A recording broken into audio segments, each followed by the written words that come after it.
ભગવાન રામ અને રાવણના યુદ્ધનો પ્રસંગ આવે છે.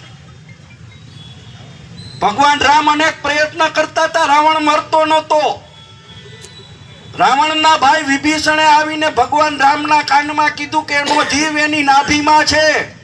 તીર માર્યું, રાવણ મરી ગયો. હું તમને બધાને કાનમાં કેવા આવ્યો છું કે અમારા બધાનો જીવ એમાં અમે આવી જઈએ. અમારા બધાનો જીવ અમારી ખુરશીમાં હોય. સમજાય છે? એકવાર ખુરશીના પાયા ડગાવો ને તો ભલભલા મુઈસે લીંબુ લટકતા હોય, બેવડા વરીને આમ કે મારો બાપ તારું ધિરાણ કાલથી માફ. મિત્રો, લૈડા વગર જીત નથી થવાની. ખેડૂતો પાસે આપણી બહુ સ્પષ્ટ માગણી છે કે પાક વીમા યોજના ફરીથી ગુજરાતની અંદર ચાલુ કરવામાં આવે.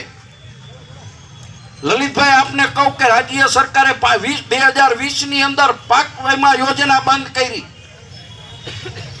દર વર્ષે 2800 કરોડ રૂપિયા વીમા કંપનીને પ્રીમિયમ રાજ્ય સરકાર આપતી હતી.